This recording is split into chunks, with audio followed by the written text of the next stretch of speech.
शिक्षापाठ 98 तत्वाबोध भाग 17 छेल्लो भाग तत्वाबोध संबंधी परम कृपाल देवे 17 भाग लख्या 17 भागो तेमानो आ छेल्लो भाग। एमां परम कृपाल देव उपदेश छे के जे न्यायथी जय मेळवी शकतो नथी ते पछी गाळो भांडे छे। तेम पवित्र जैनना अखंड तत्व सिद्धांतो शंकराचार्य दयानंद सन्यासी वगैरह જ્યારે તોડી ન શક્યા ત્યારે પછી જૈન નાસ્તિક હૈ સો ચાર વાક में से उत्पन्न हुआ है એમ કહેવા માંડ્યું। વાલે એમ કહે કે કોઈ પણ વ્યક્તિ જ્યારે ન્યાયથી જીતી ન શકે એટલે પછી અન્યાયથી જય મેળવવાની કોશિશ કરે છે। ન્યાયથી જય ન મળે ત્યારે કે છે ગાળો ભાંડે, અર્થાત એટલે કે ગમે તેમ રીતે સામા પક્ષને ખોટો કેમ ઠરાવવો એના માટે પ્રયત્ન કરે। જે ન્યાયથી જય મેળવી શકતો નથી તે પછી ગાળો ભાંડે છે। તેમ પવિત્ર જૈનના અખંડ તત્વ સિદ્ધાંતો અખંડ ત્રણેય કાળમાં જે સિદ્ધાંતો ફરે નહીં કેમ કે કેવળ જ્ઞાનથી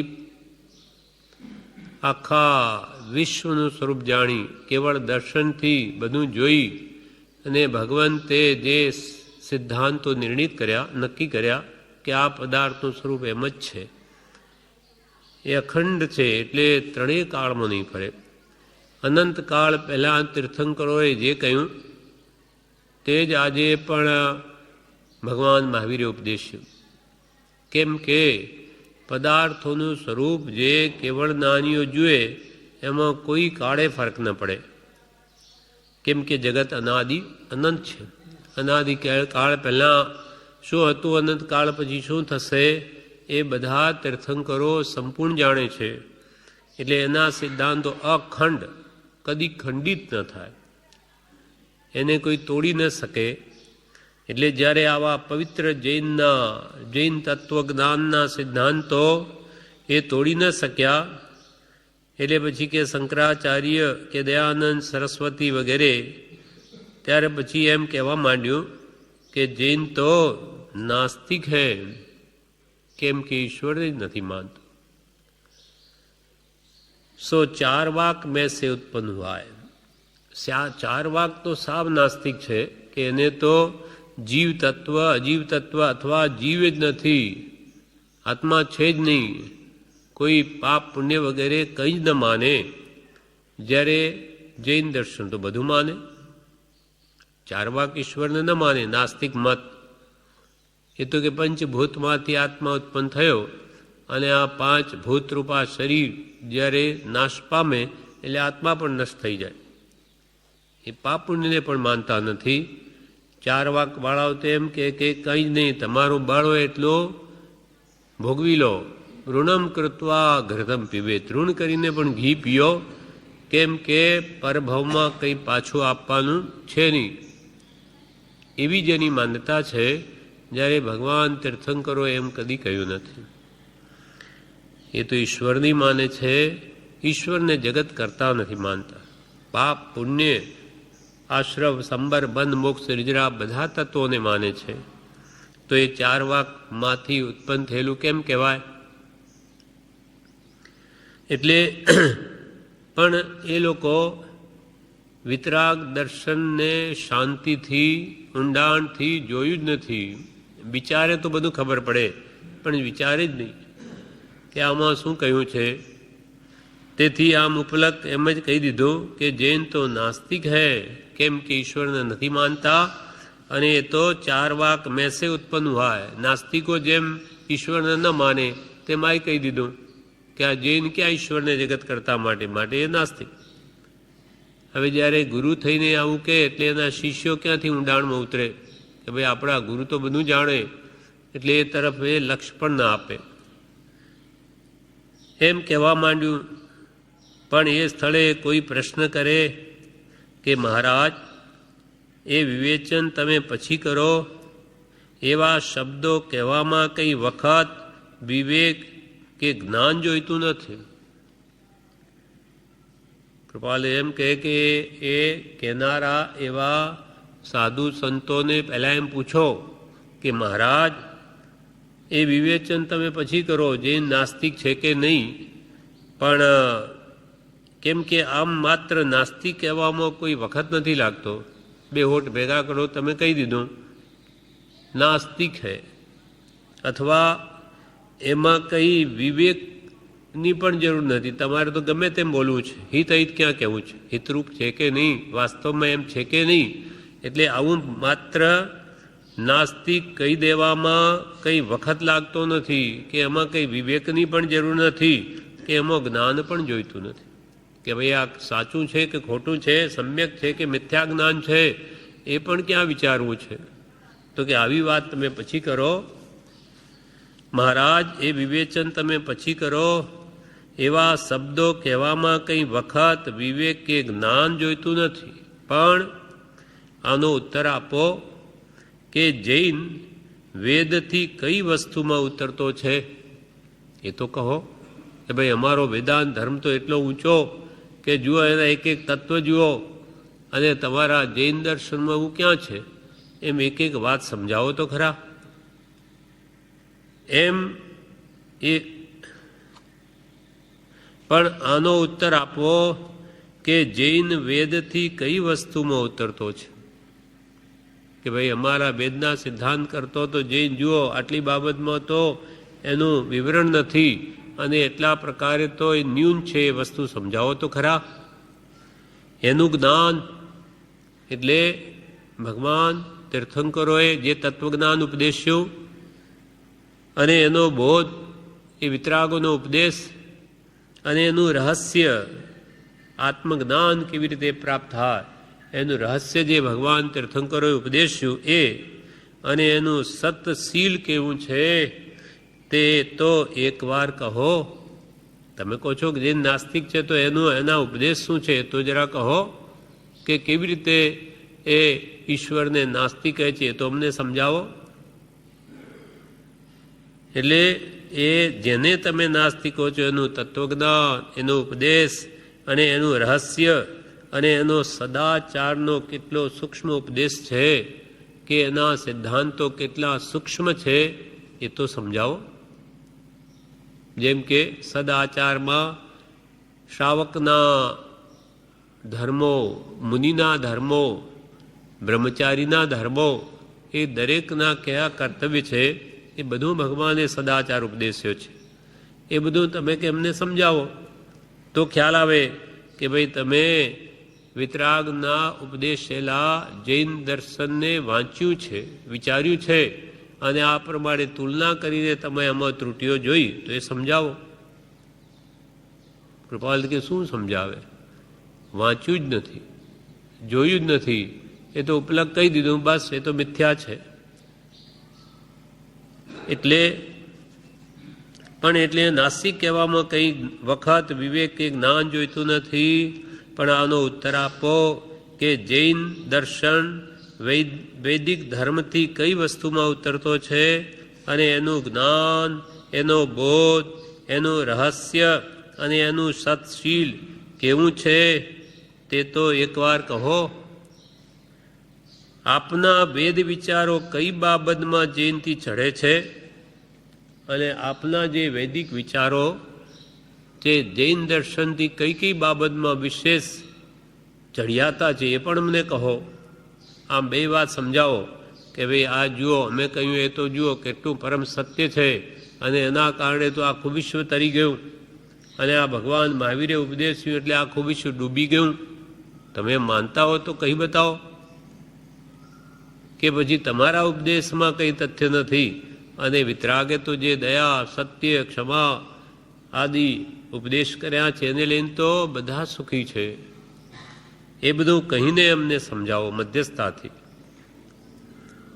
આપના વૈદિક વિચારો કઈ બાબતમાં જૈનથી ચઢે છે એ પણ કહો. આમ જ્યારે મર્મ સ્થાન પર આવે ત્યારે મૌનતા સિવાય તેઓ પાસે બીજું કંઈ સાધન રહે નહીં. આમ જ્યારે મર્મસ્થાન એટલે કે મુદ્દાની વાત જ્યારે પૂછવામાં આવે ત્યારે બોલતા બંધ થઈ જાય. શું કહે? તત્વજ્ઞાન પહેલાં તો જાણ્યું નથી, અને જાણ્યું હોય તો જૈનના તો એક એક સિદ્ધાંતો ક્રમબદ્ધ સંપૂર્ણ શુદ્ધ રીતે ઉપદેશવામાં આવ્યા છે. તેમાં કોઈ પ્રકારે વિરોધાભાસ નથી, કેમ કે સ્યાદવાદથી દરેક તત્વમાં રહેલા અનંત ગુણધર્મો છે તેનું પણ વિવરણ થઈ શકે એટલું ન્યાય નિક્ષેપથી, પ્રમાણથી, દ્રષ્ટાંતથી એ વાત સમજાવવા એ વિતરાગોએ પ્રયત્ન કર્યો છે. જ્યારે એવું ક્રમબદ્ધ જ્ઞાન તો વેદાંતમાં છે જ નહીં. અને સૂક્ષ્મ તત્વ ક્યાં છે? કેવળ જ્ઞાન જ નથી તો ક્યાંથી જાણ્યું? આમ જ્યારે મર્મસ્થાન પર આવે એટલે આવી રીતે મુદ્દાની વાત પૂછી હોય ત્યારે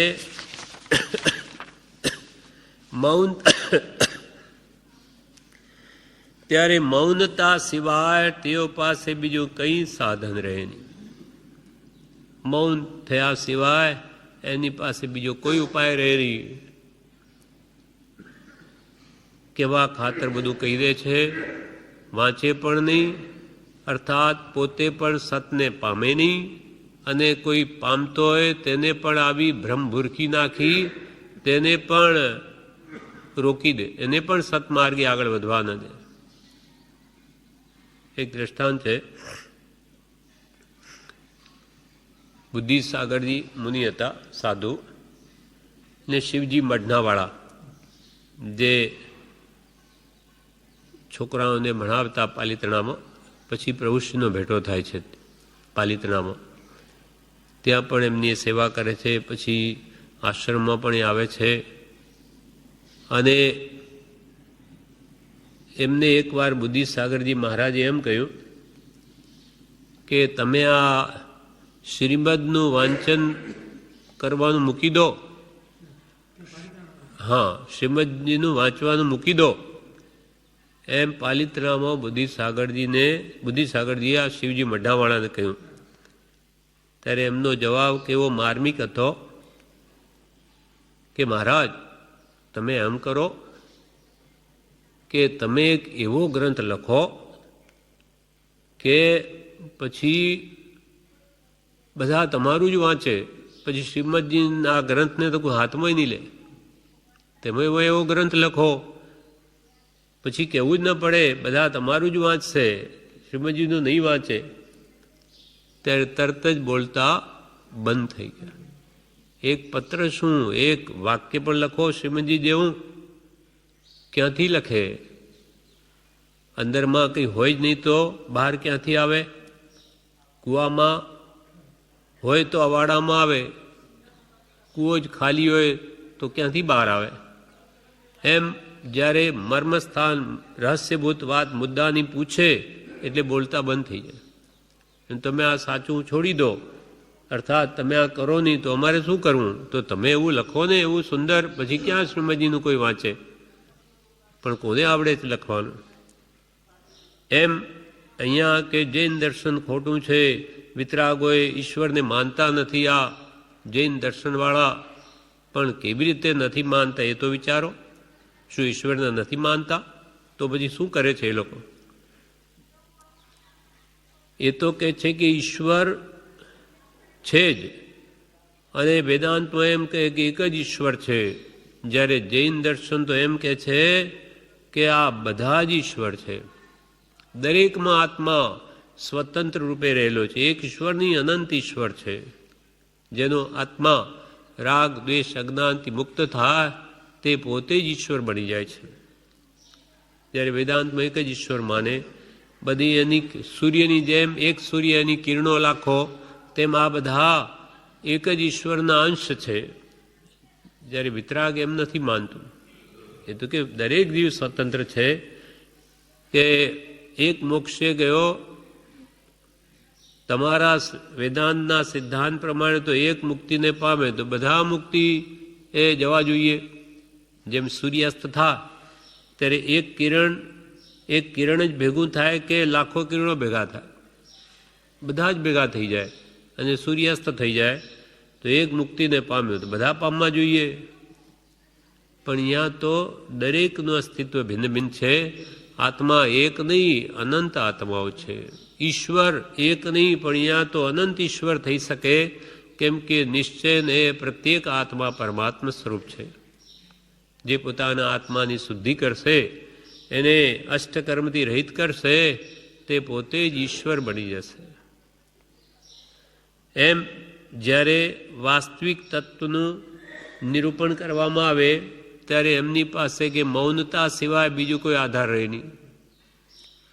ત્યારે મૌનતા સિવાય તેઓ પાસે બીજું કંઈ સાધન રહે નહીં.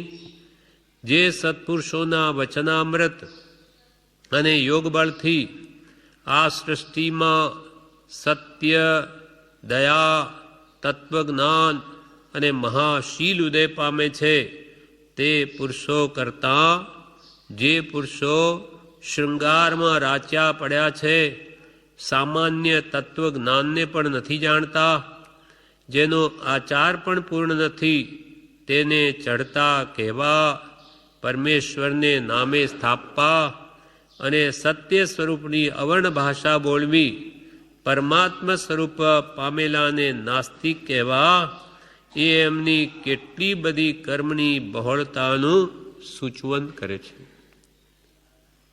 કૃપાલદેવ કહે કે જે સત્પુરુષો, સત એટલે આત્મા, જેને પ્રાપ્ત છે એવા પ્રાપ્ત પુરુષો, જેને સત પ્રગટ છે એવા પ્રગટ પુરુષોત્તમ જ્ઞાની પુરુષોના વચનામૃત ને તો અસત્ય કહેવા, અને જે મોહમાં પડ્યા, શૃંગાર રસમાં પડ્યા, એને પરમાત્મા કહેવા, મહાત્મા કહેવા.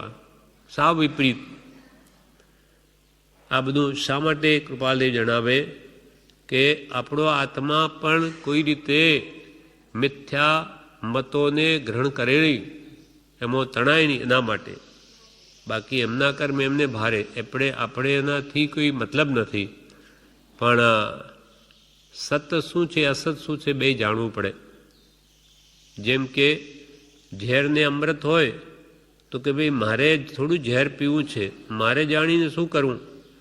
પણ કે એના ગુણધર્મ ઝેરના ન જાણીશ તો એ ઝેરને તું અમૃત થઈને કોઈ વાર પી લઈશ તો મરી જઈશ. તેમ મારે મતોને થોડા અંગીકાર કરવા છે, પણ છતાં પણ એ અસત માન્યતાઓ વિશ્વમાં કઈ કઈ પ્રકારે ચાલે છે એ જાણવી જોઈએ, અને એમાં સત શું છે એ જાણવું જોઈએ. એ જાણી સતને અંગીકાર કરવું અને મિથ્યા માન્યતાઓ મૂકી દેવી.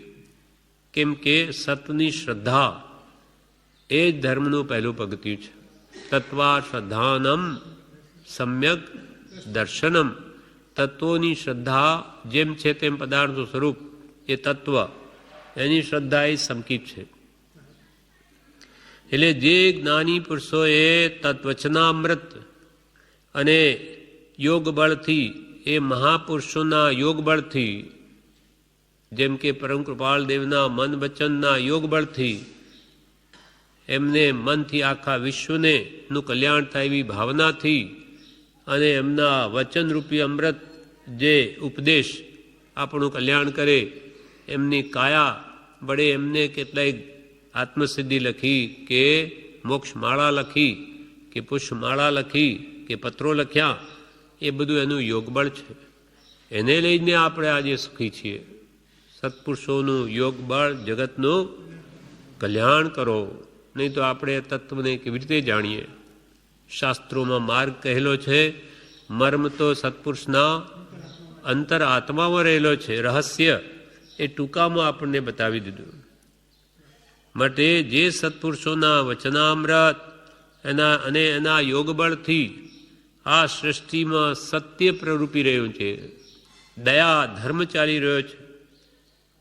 આજે સુખ શાંતિ જે જગતમાં દેખાય એનું કારણ સત્ય અને દયા છે. સત્ય અને દયા જો ન હોય તો વિશ્વનું સ્વરૂપ કેવું ભયંકર થઈ જાય. બધા જૂઠ પ્રપંચ ગમે તેમ બોલતા હોય, અને દયા કોઈ પ્રત્યે ન હોય તો એકબીજાને મારે, લૂંટે, જેમ કરવું હોય તેમ પોતાની શક્તિ અનુસાર, જેમ જાનવરો સિંહ બળવાન હોય નિર્બળને મારી નાખે, તેવી સ્થિતિ આપણી થઈ જાય. જે બળવાન હોય નિર્બળને દાબી દે, મારે, પીટે, એનું કંઈ ચાલે નહીં. પણ હજુ સત્પુરુષોનું અસ્તિત્વ છે આ કાળમાં, તો એના યોગ બળે આ વિશ્વમાં હજુ સત્ય, દયા, ભગવાન મહાવીરને ગયાની 2600 વર્ષ થઈ ગયા, છતાં પણ હજુ એના સિદ્ધાંતો પ્રચલિત છે. એને લઈને આ સુખ શાંતિ છે. તો જે સત્પુરુષોના વચનામૃત અને યોગ બળથી આ સૃષ્ટિમાં સત્ય, દયા, તત્વ જ્ઞાન, તત્વ સારરૂપ તત્વ, એનું આપણને જ્ઞાન આપ્યું કે આત્મા સૌથી શ્રેષ્ઠ છે, આત્માથી સૌ હીન છે. અને આત્માને ઓળખવો હોય તો એને જડ તત્વની પણ ઓળખાણ કરવી પડે. શરીર આદિ જડ છે, કેમ કે આપણે જડ એવા શરીરને જ આત્મા માની લીધો છે. એ જ હું છું. એટલે એ તું નથી, તું એનાથી ભિન્ન જ્ઞાન દર્શનમય આત્મા છું. એટલા માટે જડ અને ચેતન એ બે તત્વોને જાણવાની જરૂર છે. અને એની સાથે પછી બેના મિશ્રણથી ઉત્પન્ન થતા આશ્રવ, સંબર, બંધ, મોક્ષ, નિર્જરા, પાપ, પુણ્ય એ પણ જાણવા જરૂરી થઈ પડે છે. કેમ કે કેવી રીતે કર્મનો બંધ થાય, તો એને કેવી રીતે છોડવો, મોક્ષ શું, પાપ શું, પુણ્ય શું એ જાણે જ નહીં, અથવા એને એનું જ્ઞાન જ ન હોય તો એ કેવી રીતે આચરણ કરે. માટે કહે છે કે એવા જે વચનરૂપી અમૃત આપણને અમર બનાવી દે, સર્વ દુઃખોથી મુક્ત કરી દે, એવા એ સત્પુરુષોના વચનામૃત અને એના યોગબળથી આ સૃષ્ટિમાં સત્ય, દયા, તત્વજ્ઞાન અને મહાશીલ ઉદય પામે છે. સદાચાર. સદાચાર એ ધર્મનો પાયો છે. આચારો પ્રથમો ધર્મ. પોતે પોતાની મર્યાદામાં રહે ત્યારે જ દરેક જીવ સુખી છે. નહીં તો ગમે તેને એ દુર્વ્યવહાર જો ગમે તેની સાથે કરે તો કેટલું ભયંકર થઈ પડે.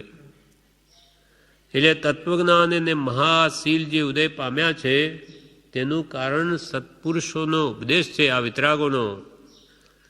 ભગવાન તીર્થંકરોએ ધર્મ બોધ્યો અને સદગુરુ એનો આશ્રય લઈને માર્ગ ચલાવે, તો એવા પુરુષોને તો નાસ્તિક કહેવા. અને તે પુરુષો કરતાં જે પુરુષો શૃંગારમાં રાચ્યા પડ્યા છે, શૃંગાર ધર્મ બોધ્યો, ઈશ્વરને શણગારો, જેને ભગવાન માને એની પાસે સ્ત્રીને રાખે. કૃષ્ણને ભજે તો એની પાસે રાધા પહેલાં જોઈએ, રામને ભજે તો પહેલાં સીતા જોઈએ, વિષ્ણુને ભજે તો પહેલાં લક્ષ્મી જોઈએ, શંકરને ભજે તો સાથે પાર્વતી જોઈએ. તો એ શું ધર્મ છે? જ્યાં રાગની ગંધ છે તે તો રાગમાર્ગ થઈ ગયો. અને રાગ તો આપણા બધામાં છે જ, એને પોષણ નથી આપવું. રાગથી તો આપણે આખું વિશ્વ દુઃખી છે. અને આવા જ પાછા ધર્મો માનીને એને જ પોષણ આપીએ તો સુખ ક્યાંથી મળે? એટલે આ પ્રત્યક્ષ ચિહ્ન દેખાય છે. આવો શૃંગાર માર્ગ, એને પાછા કપડાં પહેરાવવા, દાગીણા પહેરાવવા અને પાછા ઉપરથી ઈશ્વર માનવા, તો પછી આખું જગત ઈશ્વર રૂપ જ છે. દરેકના ઘરમાં ગ્રસ્તોની સ્ત્રી હોય એ પણ કપડાં કે દાગીણા વગેરે પહેરે, તો પછી ઈશ્વરને એમાં અંતર શું થયું? એમ શૃંગારમાં ધર્મ બોધવો, એને થાળો ચઢાવવા, ભોજન વખતે 56 ભોગ કરવા, લગાવવા, પછી પોતે જ ખાઈ જવા, આ બધા ધર્મના નામે કેવું ધતિંગ ચાલે. અને ઉપરથી પણ એને પરમાત્મા માનવા. આવા વિતરાગ પુરુષો કરતાં જે પુરુષો શૃંગારમાં રાચ્યા પડ્યા છે,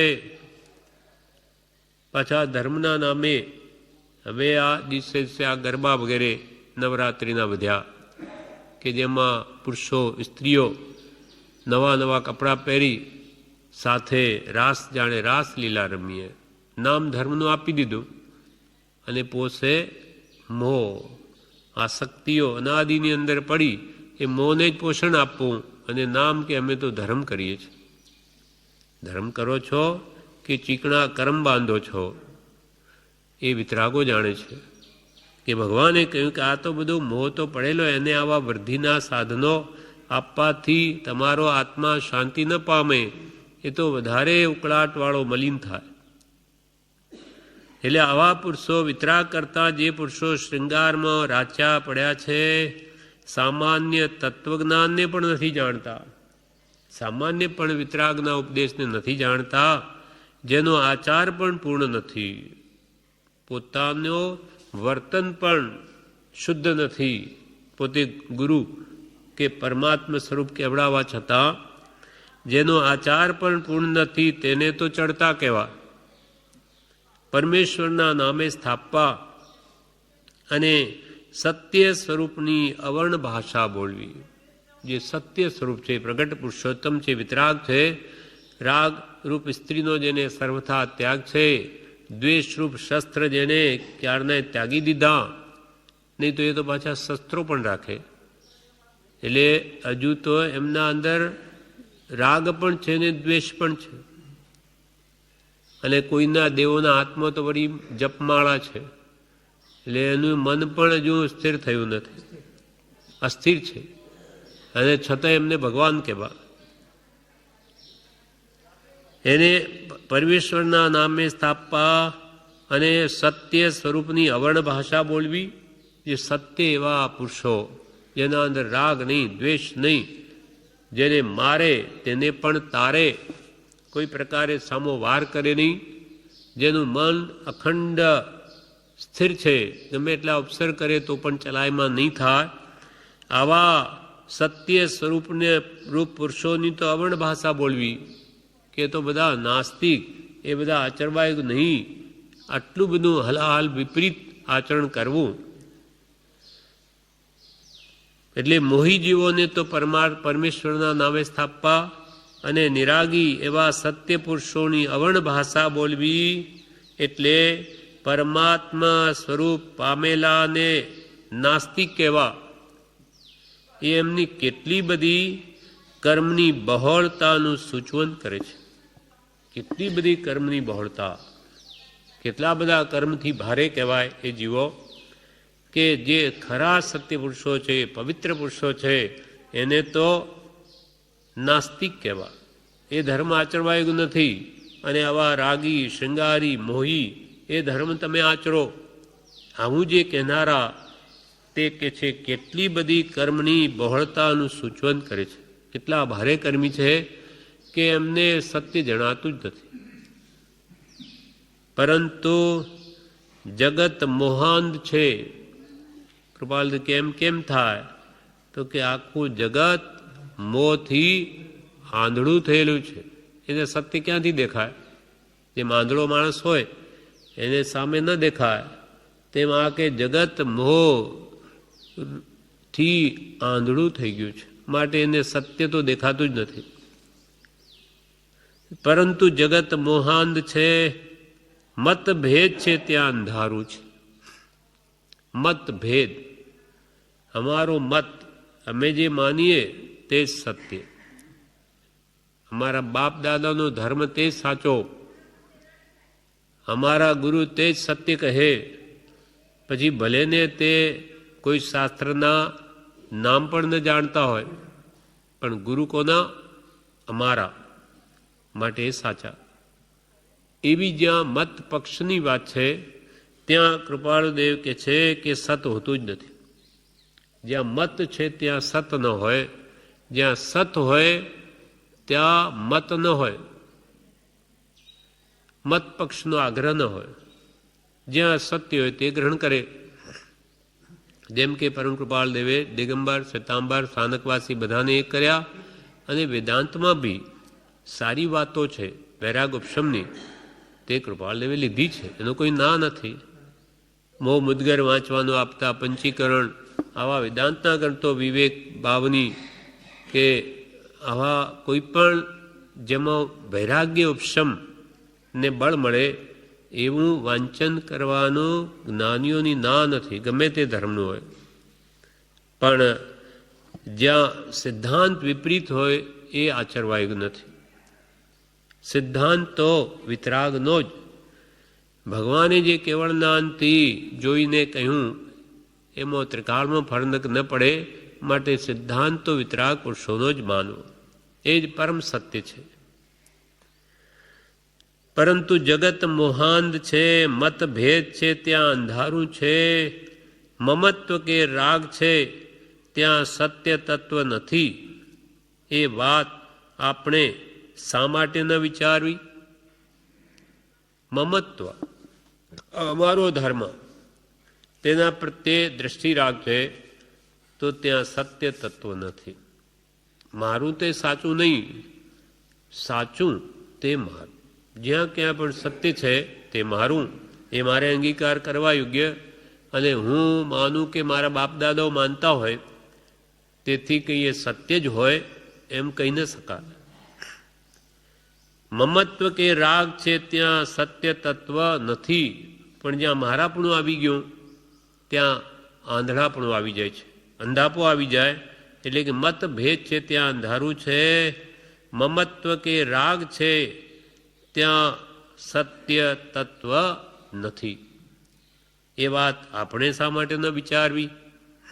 એટલે આપણે પણ એ વિચારવી કે બધા ધર્મોમાં સત્ય શું છે એ જાણવું જોઈએ અને સત્ય હોય એમ માનવું જોઈએ. પછી ગમે તે ધર્મ એનું નામ હોય. હવે કૃપાલદેવ અંતિમ પેરેગ્રાફમાં 17 પાઠ લખીને છેલ્લે કહે છે, હું એક મુખ્ય વાત તમને કહું છું કે જે મમત્વ રહિતની છે અને ન્યાયની છે. હું એક મુખ્ય વાત તમને કહું છું. બધા પાઠોમાં ધર્મ આ તત્વજ્ઞાન સંબંધી ચર્ચા કરી લીધી, જે કહેવું હોય કૃપાલદેવે કહી લીધું. હવે અંતમાં કહે છે, હું એક મુખ્ય વાત તમને કહું છું કે જે મમત્વ રહિતની અને ન્યાયની છે, એમાં કોઈ મારાપણું નથી અને કોઈ અન્યાય પણ નથી. તે એ છે કે ગમે તે દર્શનને તમે માનો, ગમે તો પછી તમારી દ્રષ્ટિમાં આવે તેમ જૈનને કહો, પણ સર્વ દર્શનના શાસ્ત્ર તત્વને જુઓ તેમજ જૈન તત્વને પણ જુઓ. નિષ્પક્ષપાત બુદ્ધિથી કૃપાલદેવ એમ કહે કે આ ન્યાયની વાત છે કે તમે હમણાં ગમે તે ધર્મને માનતા હોય અને તમારી દ્રષ્ટિમાં આવે તેમ પછી જૈનને પછી કહેજો, પણ સૌથી પહેલાં સર્વ દર્શનના શાસ્ત્ર તત્વને જુઓ તેમ જૈન તત્વને પણ જુઓ. વેદાંત હોય, બૌદ્ધ હોય, નૈયાયિક હોય, સાંખ્ય હોય, બધા તમે ગમે તે ધર્મમાં હો, પણ તમે મધ્યસ્થતાથી જૈન ધર્મને શાસ્ત્રો પણ વાંચો. મધ્યસ્થતાથી આગ્રહથી જોશો, મતાગ્રહથી સાચું તો મારું જ, પણ બીજાનું વાંચો ભલે, તો એ વાત કોઈ દિવસ તમને સત્ય ન લાગે. જેમ કે 2 જણ વચ્ચે વાંધો પડ્યો એટલે પંચ બેસાડ્યા કે ભાઈ પંચ નિર્ણય કરીને એમની વાત આપણે માની લઈશું. પણ જ્યારે પંચ બેઠા ત્યારે એક પક્ષવાળાએ એમ કહ્યું કે ભાઈ તમે બધા આવ્યા સારી વાત છે, પંચ મારા મા બાપ, તમે મારા મા બાપ, પણ એક વાત છે કે આ મેં જે ખીલી ઠોકી છે ને એ નહીં ખસે હો. પછી તમે કહો કે આ નિર્ણય કરો ને કે અહીંયાની તમારે આટલી જમીન એને આપી દો, એ નહીં થાય હો. બાકી તમે મારા મા બાપ, પંચ મારા મા બાપ, પણ મારી ખીલી નહીં ખસે, તો પછી અમને ભેગા કરવાનો અર્થ શું? એમ આ જીવ કે ભાઈ મત તો અમારો સાચો હો, પછી તમે બીજી ગમે તે વાત કરો તો બીજું વાંચવાનું અર્થ નહીં, વાત કરવાની. તમે તો તમારો આગ્રહ તો છોડતા જ નથી. એમ કૃપાલ કે મધ્યસ્થતા રાખો, તમે ગમે તે ધર્મને વાંચો તેમ મધ્યસ્થતાથી જૈન દર્શનના શાસ્ત્રોને પણ વાંચો. ખુલ્લું હૃદય રાખી વિશાળ દ્રષ્ટિથી મધ્યસ્થતાથી જૈન ધર્મને પણ જુઓ. પછી તમને જે તમારું હૃદય કહે એમ કરજો. એટલે હું એક મુખ્ય વાત તમને કહું છું કે જે મમત્વ રહિતની અને ન્યાયની છે તે એ છે કે ગમે તે દર્શનને તમે માનો, દર્શન એટલે ધર્મ, ગમે તો પછી તમારી દ્રષ્ટિમાં આવે તેમ જૈનને કહો, પણ પહેલાં સર્વ દર્શનના શાસ્ત્ર તત્વને જુઓ તેમ જૈન તત્વને પણ જુઓ. તમે ગમે તે ધર્મમાં હોય, તમારા ધર્મના શાસ્ત્રો વાંચતા હોય તેમ એકવાર મનમાં કોઈ પણ આગ્રહ ન રાખીને એકવાર જૈન ધર્મના તત્વજ્ઞાનના શાસ્ત્રોને પણ વાંચો, જુઓ. સ્વતંત્ર આત્મિક શક્તિએ જે યોગ્ય લાગે તે અંગીકાર કરો. પછી સ્વતંત્ર રીતે તમારો આત્મા જે તમને કહે, બધું વાંચ્યા પછી તુલનાત્મક અધ્યયન કરી ને પછી આત્મિક શક્તિએ જે યોગ્ય લાગે તે તમે અંગીકાર કરો. મારું કે બીજા ગમે તેનું ભલે એકદમ તમે માન્ય ન કરો, પણ તત્વને વિચારો. કૃપાલ કે હું કહું એ પણ ન માનો, કે બીજા કહે એ પણ ન માનો, પણ તમે મધ્યસ્થતાથી બધું એકવાર વાંચો, વિચારો અને પછી નિર્ણય કરો તો એમાંથી સત્ય તરી આવશે. કેમ કે જૈન જેવું સૂક્ષ્મ તત્વજ્ઞાન બીજું એકે નથી. સ્વતંત્ર આત્મિક શક્તિએ પછી જે તમને યોગ્ય લાગે તે અંગીકાર કરો. મારું કે બીજા ગમે તેનું ભલે એકદમ તમે માન્ય ન કરો. એકદમ એટલે હું કહું તે માની લો નહીં. કૃપાલ કે તે પામ્યાની પણ પૂર્ણ ચોકસી કરવી કે જેને ગુરુ માનીએ પોતે સતને પામેલા છે કે નહીં. હા, જેની પાસે ધર્મ માંગવો તે પામ્યાની પૂર્ણ ચોકસી કરવી. આ વાતને સ્થિર ચિત્તી વિચારવી કે ભાઈ હું જેને ગુરુ કરું પણ ગુરુ જ જ્ઞાન પામેલા ન હોય તો મને શું આપવાના. એમ મારું કે બીજા ગમે તેનું ભલે એકદમ તમે માન્ય ન કરો, પણ તત્વને વિચારો. આ પ્રમાણે 17મો પાઠ પણ તત્વજ્ઞાનનો પૂરો થયો, તત્વાબોધનો. હવે એનું વિવેચન વાંચીએ છીએ. વિવેચનનો બ્રહ્મચારી કહે છે, સત્યાર્થ પ્રકાશમાં દયાનંદ સરસ્વતીએ, સત્યાર્થ પ્રકાશ નામનો એમને ગ્રંથ લખ્યો છે દયાનંદ સરસ્વતીએ. સત્યાર્થ પ્રકાશમાં દયાનંદ સરસ્વતીએ વેદાંત સિવાય બધા ધર્મો ખોટા છે એમ કહ્યું છે. હા, એક વેદાંત ધર્મ જ સાચો, બીજા બધા ખોટા. સત્યાર્થ પ્રકાશમાં દયાનંદ સરસ્વતીએ વેદાંત સિવાય બધા ધર્મો ખોટા છે એમ કહ્યું છે. કૃપાલદેવ કહે છે કે એ રીતે જૈનને નાસ્તિક કહી ખંડન કરનારને પૂછી શકાય કે વેદાંત સાથે સરખાવતા જૈનનું તત્વજ્ઞાન, તેનો ઉપદેશ અને તેનું આત્મજ્ઞાન પામવાનું રહસ્ય એટલે ગુરુગમથી મળતો અનુભવ જૈનનો, અને તેનું સત્શીલ એટલે સદાચાર તે વેદથી કઈ વસ્તુમાં ઉતરતો છે અને વેદ કઈ બાબતમાં જૈનથી ચડતો છે એ બતાવો. આમ જ્યારે મર્મસ્થાન એટલે મુદ્દાની વાત પૂછીએ તો તેઓ જવાબ આપી શકે નહીં, કેમ કે સૂક્ષ્મ ઊંડું તત્વ ત્યાં છે જ નહીં, અને આ તો ઘણું જ ઊંડું તત્વ છે. ભગવાને એક એક વાત સ્પષ્ટ કરી છે, તો કે ત્યાં એ મૌન સિવાય એમની પાસે કોઈ બીજો ઉપાય રહે નહીં. આમ જ્યારે મર્મસ્થાન એટલે મુદ્દાની વાત પૂછીએ તો તેઓ જવાબ આપી શકે નહીં. તીર્થંકર, કેવડી વગેરે તથા પરંપરાએ થયેલા જ્ઞાની પુરુષો જગતના જીવોને અહિંસા, સત્ય, આત્મજ્ઞાન અને ગ્રહસ્થ તથા મુનિ દ્વારા પાળવાના મહાન સદાચારનો ઉપદેશ આપી સૃષ્ટિનો ઉદ્ધાર કરે છે. કે જે ભગવાન તીર્થંકરો, કેવડી ભગવંતો કે ત્યાર પછી પરંપરાએ અનેક જ્ઞાની પુરુષો થઈ ગયા, તે બધાએ જગતમાં અહિંસા ધર્મ પ્રવર્તાવ્યો છે. અહિંસા, કોઈને પણ દુઃખ ન આપવું, હિંસા ન કરવી. મન વચન કાયાથી, મનથી પણ કોઈનું બુરું ન ઈચ્છવું, વચનથી પણ એવું કોઈ વચન ન બોલવું કે તેથી સામા વ્યક્તિને ઠેસ પહોંચે, દુઃખ લાગે. કાયાથી પણ કોઈને ન મારવું. મન વચન કાયા એ પણ નવવિધ. મનથી કરવું નહીં, કરાવવું નહીં, અનુમોદવું નહીં. વચનથી કરવું નહીં, કરાવવું, અનુમોદવું નહીં. કાયાથી પણ કરવું નહીં, કરાવવું નહીં, અનુમોદવું નહીં. આવો 9 કોટી શુદ્ધ ધર્મ ભગવાન વિતરાગોએ ઉપદેશ્યો છે.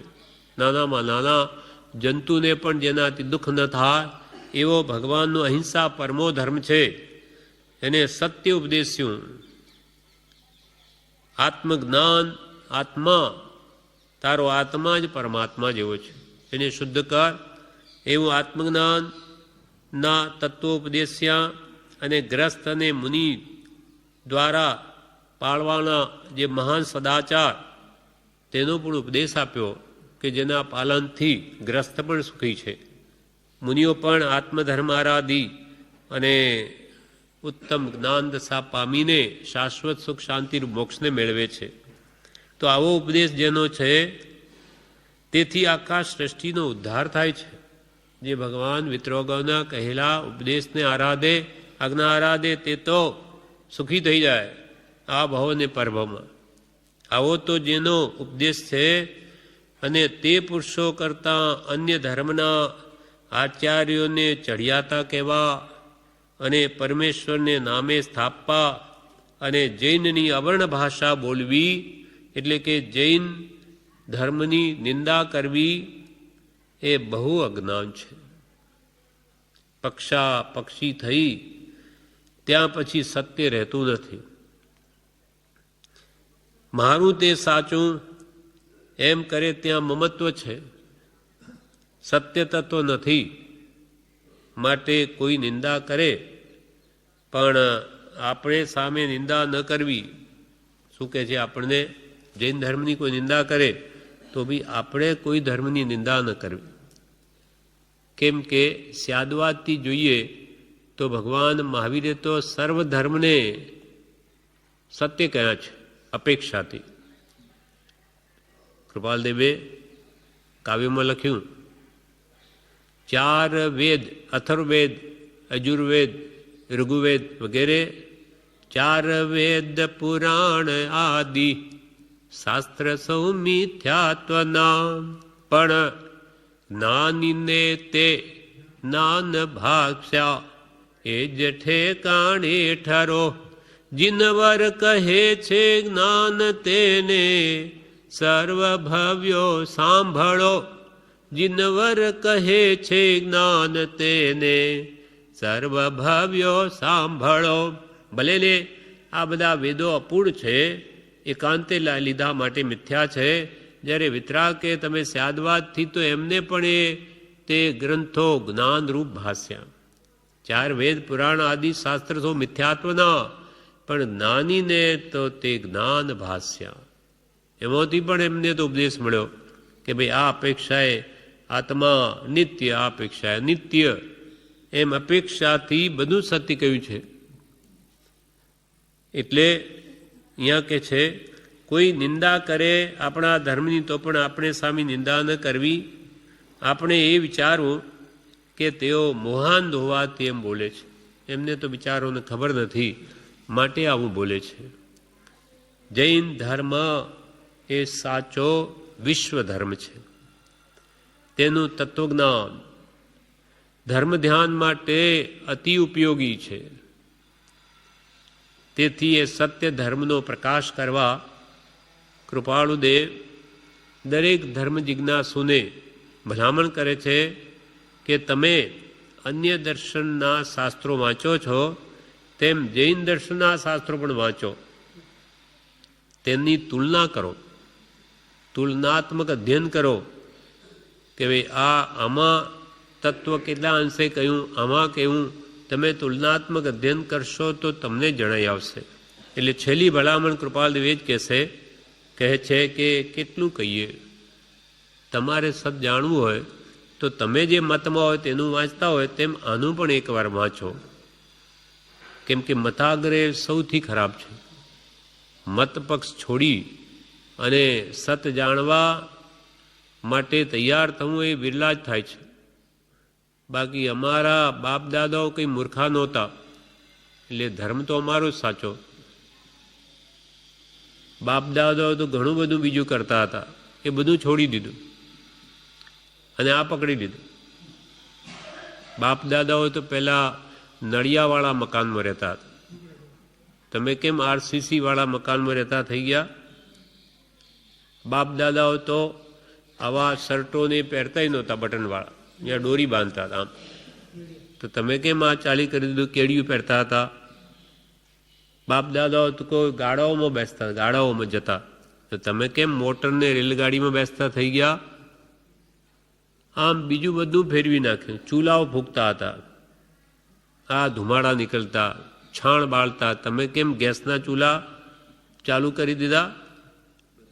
તો બાપ દાદાઓને બીજું બધું મૂકી દીધું અને ધર્મનું પૂંછડું પકડી લીધું. એમ સત્ય જાણવું હોય તેને માટે બાપ દાદાઓ કરતા આવ્યા બધું સત્ય જ હોય એમ ન કહેવાય. આપણને શ્રેષ્ઠ લાગ્યું કે ભાઈ એના કરતો તો આ બધું આધુનિકતામાં ઝડપી થઈ જાય તો એમ કર્યું. તો તેમ હવે જોવું કે સત્ય ધર્મ કયો છે એમાં પણ બુદ્ધિ વાપરવી જોઈએ. એમ કૃપાલદેવ બીજું વિશે શું કહે કે ભાઈ દરેક ધર્મ જિજ્ઞાસુને મારી એટલી ભલામણ છે કે તમે અન્ય દર્શનના શાસ્ત્રો વાંચો છો તેમ જૈન દર્શનના પણ શાસ્ત્રો વાંચો, તેની તુલના કરો, પછી જે સત્ય લાગે તે અભિપ્રાય બાંધજો. પછી તો સ્વતંત્ર અભિપ્રાય તમારે વિચારવું છે. પણ આ કથન મારું કૃપાલ કે મમત્વ રહિતનું અને ન્યાયપૂર્વકનું છે. હું કંઈ એમ નથી કહેતો કે અમારું જ સાચું. કૃપાલ કે જે બે વાંચો તો ખરા મધ્યસ્થાથી, પછી તમને જેમ યોગ્ય લાગે એમ કરજો. આ પ્રમાણે વિવેચન પૂરું થયું, તેમજ તત્વાબોધના 17 ભાગો પણ પૂરા થયા. હવે આવતીકાલે શિક્ષાપાઠ 99 સમાજની અગત્ય છે, જે આપણે આવતીકાલે લઈશું.